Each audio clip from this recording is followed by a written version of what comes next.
I know it's here somewhere. Finally. Oh, it's time for the doctor.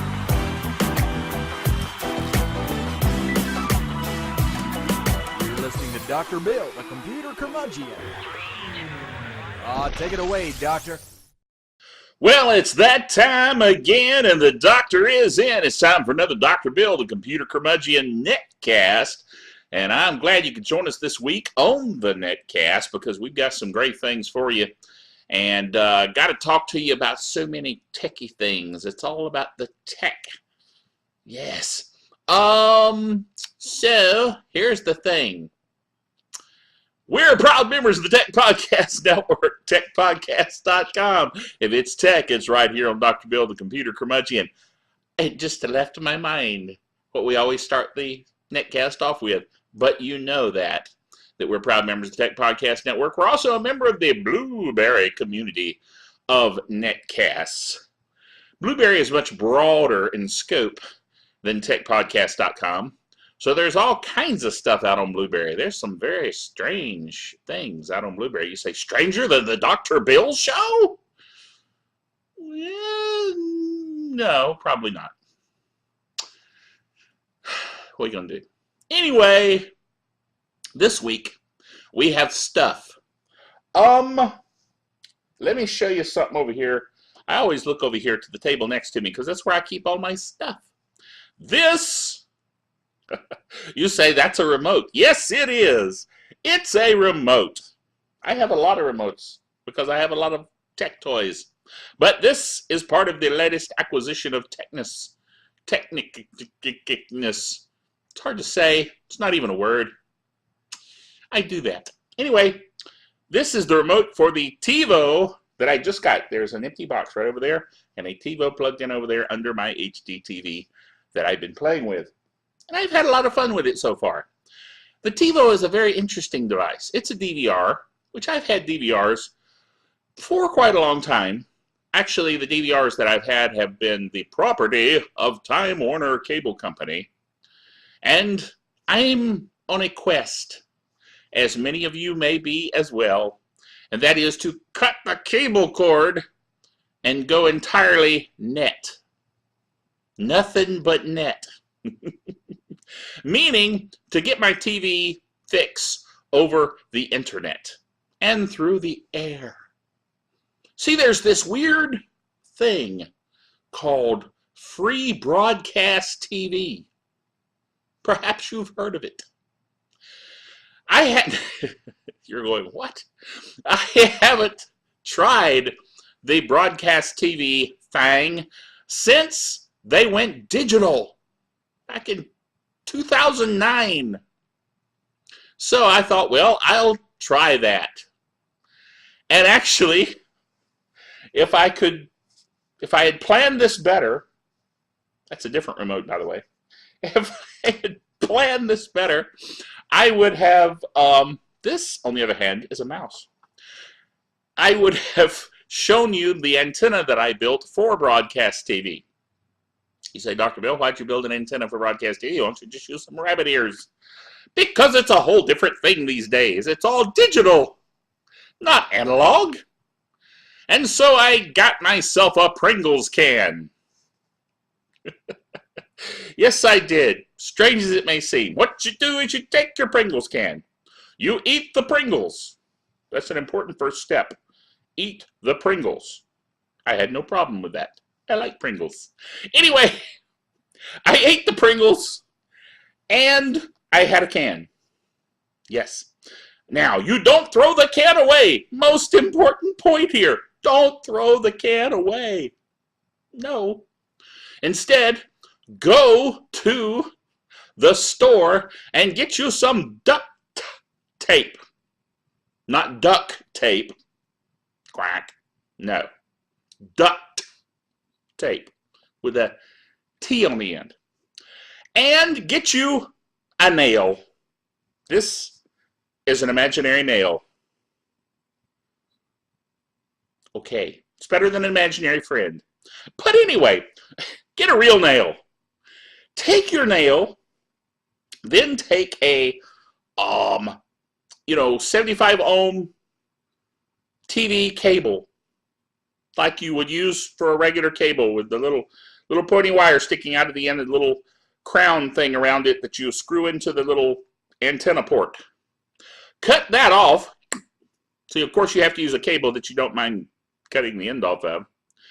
Strip the wire so that you have the insulation pulled back, and pull back the ground wires back, you know what I mean, so that you just have the pointy wire sticking out, the little thin copper pointy wire, okay? Wrap that around the head of the nail. Stick the nail 1/3, guesstimate as precisely as possible, 1/3 back of the tube from the end, not the open end, the closed end. Poke it in there. Then take your duct tape, wrap it around so that your wire is now set, and your nail with the wire wrapped around the head is now sticking up into the thing, so you have a probe. Probes are bad. That's a quote from the middleman. You can go back to a previous netcast. I believe it's netcast, I don't remember. This is early netcast. I have some clips from the middleman, and he does that little thing of probes are bad. But anyway, I digress. The point is, you now have a probe sticking up 1/3 of the way through your, well, it's sticking up through the Pringles can, but it's 1/3 of the way back from the end of the Pringles can. Do you get this? Write it down. Then, take the other end of the cable, put it into the antenna on your TV, and voila! You have a digital antenna for your television. Some of you are going, why don't you just use a regular antenna? Because I didn't have one! So I made one, based on a YouTube video that a little kid did on the internet. What do I know? I tried it, and it actually worked. And it worked pretty well. So I got the local channels, and I saw it, and it was kind of cool. I got it. So here's what you can do. You get your CBS, your NBC, your ABC, your PBS, all of your local stations through the Pringles can, and then you get all your other video off the internet. I mean, after all, I pretty much just watch Revision 3 programs anyway, through my Roku. You know? So, that's the plan. I don't know if we'll actually go through with the plan, because there are things on cable that I do like to watch. So we'll see. But it's an experiment. But anyway, all of that to say that because of that, I had to get a separate DVR, because if I cut off Time Warner Cable, I'll have to return their DVR, you see. And I had read that Tivo, that's an old rock group. We are Tivo. Not Devo. Tivo! Little guy with the little antenna thingies. The Tivo guy. The little symbol. Never mind. Anyway, Tivo has not only a DVR, as a matter of fact, it says right on the box, not just a DVR. It has all kinds of stuff in it. You can do Netflix, you can do YouTube, you can do regular podcasts. Although, in my experimentation, I was slightly disappointed because something is askew. I wasn't able to manually program in an RSS feed. I was able to plug in an RSS feed, but it just didn't work. It said, that URL is not correct. Please go back and look at it. And I did, and it was correct, and I don't understand. But I was able to watch Tom's Top 5, which is a Revision 3 program, and Techzilla, and The Totally Rad Show, all through the Tivo. Of course, I can also do that through the Roku. And I like my Roku a lot. But the cool thing, see, about doing it through the Tivo is that if I use the Tivo for the regular air type broadcast, I don't have to click over to a different box and use another remote. I can use the same one and just watch, which is convenient. Now, lest you think that this is turned into a Geekazine over-the-top television episode, which, by the way, Jeffrey Powers has a netcast called Geekazine, and one of his shows, he has a suite of shows, one of his shows is over-the-top television, and he talks about these very things. Hi, Jeffrey! Anyway, point is, I am on a quest, and when I get on these quests, everybody just get out of the way because I do crazy things. So that's what I did. The Tivo was on sale, by the way. It's no longer on sale because it's past the end of March. Like, yesterday was the 1st, today's the 2nd, as I record this, of April. So it's just past the end of March. But anyway, I'm sure they'll have other Tivo specials if you want to jump into the fray with me and try, as Jeffrey says, over-the-top television. Over-the-top television, of course, is television that is not normal. And most of the television I watch isn't normal, so it fits. Anyway, so let's go to the blog, shall we? The blog, of course, is drbill.cc, as it says right there on the bottom of the screen. Have you ever wondered about that, by the way? I always say, as it says right there on the bottom of the screen, and you're going, how do you do that? It's called post-production. It's real technical. It means that after I record this video, I go back and stick in the stuff that I say is right there on the screen. Right now, I just have to take it by faith that I'm smart enough to have put it under there. So if I ever go, it's right there on the bottom of the screen, and it's not really there, you'll know he missed it. He blew it again. What are you going to do? So, it's called post-production in my video editor, which, by the way, is a video editor that you, too, can acquire off the internet for a very inexpensive amount of money, which is, of course, the AVS4, the number 4, UYOU.com website. They have a video editor, and it's actually quite good and quite inexpensive, particularly when you consider that if you pay the, like, $59 or whatever it is now, because it varies depending on the sales they're having, you pay your $59 or so, and you get all their software. They have video editors, they have audio editors, they have audio converters, they have video converters, they have transfer to DVD, they have transfer off to DVD, they have all kinds of software, and all quite techy and good. Cool stuff. Just a little tip that I threw in for you. I think it was a Geek Software of the Week some time ago. And, you know, it's got to be a Geek Software of the Week and not be free, it's got to be pretty good, because otherwise I don't fool with it. So, but, you know, that low amount of money for an entire lifetime subscription is pretty good for all their software. All their software? I mean, come on. It's pretty good.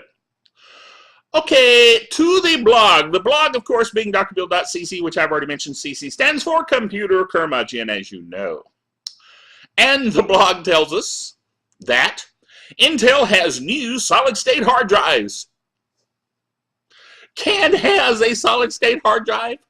That, by the way, is a reference to, had a little itch there, to the Can Has Cheeseburger site, which is fun. Anyway, Can Has. It's basically a term of reference saying that I want that. I want a solid-state disk because I'd like to see a computer boot in less than a second. Ping! Just comes straight up. That would be cool. You know, but it's very expensive to get a solid-state disk just to see a computer come up in a second and go, whoa, that was cool. So it's not like I'm going to go out and do that, but I'd like to. And the price keeps coming down. So who knows, one day, maybe. I'm just saying, you know. Okay, so it says here that Intel has released a new line of solid-state disks that are lower in price. Just what I was talking about. Still not low enough for me, but still. Prices on average are 30% lower than before. However, they're still not cheap. See what I mean? They're about $1.80 per gigabyte. Zowie. That's pretty expensive, actually. Well, it depends on how you look at it. Back in the day, when I started in computing back many years ago, I bought a now listen closely, because you'll miss this. You will. Listen. I bought a 5 megabyte. I did not say 5 gigabyte. I said 5 megabyte hard drive on sale for the amazingly low price of $875. It's the first 5 megabyte hard drive I had seen under $1,000. Now think about this with me.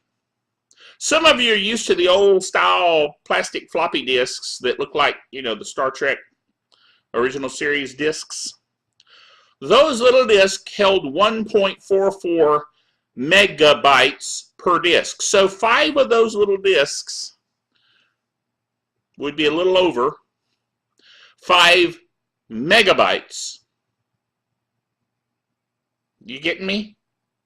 So, $875 for that disk. Needless to say, I don't have that disk anymore. It was a full-height drive that I put in my TI professional computer, which was not even IBM compatible. But that was 1982 or 3 or thereabouts. So it was a while back.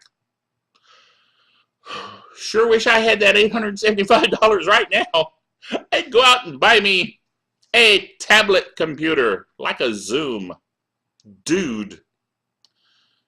I mean, think about it. The Zoom, like I would buy, would be like a 32 gigabyte internal drive with much coolness in a tablet, as opposed to just a 5 megabyte full height clunky noisy disk. We've come a long way is what it boils down to. Anyway, so they also have, let me keep reading here. The new 320 series from Intel, you thought I'd lost track, will be available in 40, 80, 120, and 160 gigabyte sizes and will cost retail $89, $159, $209, and $289 respectively. There are also new high-capacity solid-state drives that are 300 gigabyte and 600 gigabyte. 600 gigabytes and a solid-state drive. But that one will cost you, that 600 gigabyte one will cost you $1,069. So see, it's kind of the same as it was back in the early 80s. It's just now we get 600 gigabytes and a solid-state drive. The mind boggles. Well, this year's Google April Fool's joke was called Gmail Motion. And the idea was you're supposed to set up your webcam, much as I have a webcam set up looking at me right now. Hello. And then you did weird gestures in front of it to control your computer. Right. Obviously that was an April Fool's joke. But probably they'll come out with it eventually. And then we'll all be sitting in front of our computers making faces. And the computer will be doing weird things back at us. I'm kind of doing that now. So the future is here. Okay. Google has added a new feature that is similar to the Facebook Like. Most of you know about the Facebook Like if you have a Facebook account. Makes sense. The Facebook Like is basically a ting, I like it, that you can do to different people's posts and websites and things of that nature. So Google added a +1. I guess they figured they couldn't do a like or Facebook would sue them. Everybody's suing everybody these days. I don't like it. We are a litigious society, and it's a bad thing. Like should be able, you should use like when you want to use like. You don't want to, I mean, why copyright like or trademark it or whatever? I don't know that they did. I'm just ranting. Anyway, they did a +1. And the idea is you go and you search and you find a website, and if you like it, you +1 it. See, now we're going to have to add the +1 to the language like we did, friending people on Facebook. We friend people. Suddenly, friending is a verb. Now we're +1ing. Where will it all end? I don't know. I really don't. Anyway. So, you need to watch out for the Geek Software of the Week that knocks you in the back of the head as it normally does. And it did in this time, of course. The Geek Software of the Week is RSSOwl. Owl is in the bird that chases mice and looks wise. Why do people think owls look wise? They look like a bird to me, other than that they can turn their head and all the way around almost. Maybe people think they're wise because they can see a whole lot. I don't know, but it's classically considered wise. Anyway, RSSOwl. RSS, of course, is really simple syndications, what RSS stands for. Although there are various opinions on what RSS really does stand for, but most people think it stands for really simple syndication. I'm going to go with that because I don't care. And probably neither do you. So we're good. Anyway, RSS feeds are the stuff of which things on the internet are published these days, such as my blog, drbill.cc, has an RSS feed from which you can get the feed of all the news that's fit to type, more or less, on my blog. Also, podcasts and video netcasts, such as this very video netcast, are available on RSS feeds. Let me digress just a moment and explain that to you. There is a project that I am the proprietor, keeper, whatever you want to call it, of, called Dircaster, which stands for a directory from which you broadcast. That's what Dircaster stands for. Isn't that inventive? Anyway, you can take your MP3 files for audio and your M4V files for video, or MP4, and stick them in a directory. And then if you're running Dircaster, you can publish that to the interweb. And of course, then people can tap into it and view the netcast or listen to the audio podcast, netcast, whatever, and therefore get the doctor regularly. An apple a day keeps the doctor away, so eat bananas. I've already covered that in an earlier netcast. See, bananas aren't apples, and never mind. Anyway, what was I going to say? Think. Oh, so RSS feeds, you see, allow us to publish things. That's what they're for, syndicating the published material like that. Why do I do this? I don't know. It's just something you do when you're talking with your hands. But you notice I talk with my hands a lot. I inherited that from my dad. He always talked with his hands. And he actually said if you tied his hands, he wouldn't be able to talk. I can still talk with my hands tied, so I guess I have progressed beyond, taken on his mantle, but then gone further. What? Anyway. So, really simple syndication allows you to publish things to the internet. That's kind of the point. So, you can go to the RSS feed for the netcast, which is netcasts, that's with a plural, an S, .drbill.tv. If you go to that URL, and if you hit it with a browser that is Chrome, you'll get a screen full of text, which annoys me about Chrome.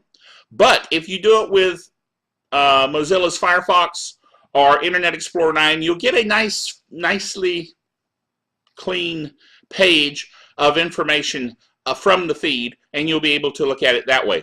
But you see, here's the thing. The reason Chrome doesn't do what it should do by publishing it neatly is because Chrome, Google, assumes you will be using their Google Reader, which is an RSS reader.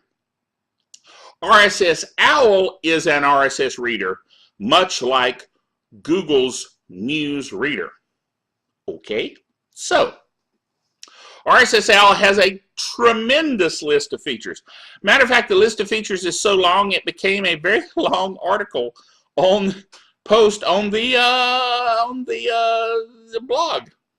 Yes, just listing all the stuff it does. Multiple tabs, full content of news entries, newspaper views, keyword. I'm just reading random phrases from it, and it goes on and on. Search engines, built-in browser, the import wizard, the notifier, the toolbar, I mean, it just goes on and on and on. This guy that wrote this thing it's open source, by the way, and free, of course. He's just throwing everything but the kitchen sink in there. There's probably somewhere, if I look down here, there'll be a kitchen sink listed. Press F1 to bring up the RSSOwl tutorial that is worth reading. I'm sure it is, because there's so much there. And it has integrated automatic updates to keep your version up to date. Wow. So he's just throwing a whole bunch of stuff in there. And it's cool, you know, okay. I personally still use, because I use Chrome, I like the Chrome browser, I use something called Slick RSS that's built into, well, it's a plug-in for the Chrome browser that allows me to list the news feeds cleanly. Unlike Chrome, come on Google, get over it. See, the whole problem with Google there is they came out with their RSS news reader before they came out with the Chrome browser. So it's kind of like they were competing against themselves. So they decided not to support RSS feed display correctly in their browser, basically saying just go use our Google reader and you'll be good. And I'm like, guys, come on, get over yourselves. See, that's why I'm the computer curmudgeon, is I gripe about these things. They annoy me. I get annoyed. That reminded me of an old Star Trek episode where Whoopi Goldberg, playing Guinan, was talking to Data and trying to tell him about human, or humanoid, I should say, humor. He was trying to learn about humor. And she said, "You're a droid and I am annoyed." And he said, "I have annoyed you in some way?" And she said, "No. You are a droid," because he's an android, "and I am annoyed because I am a humanoid." Ha ha.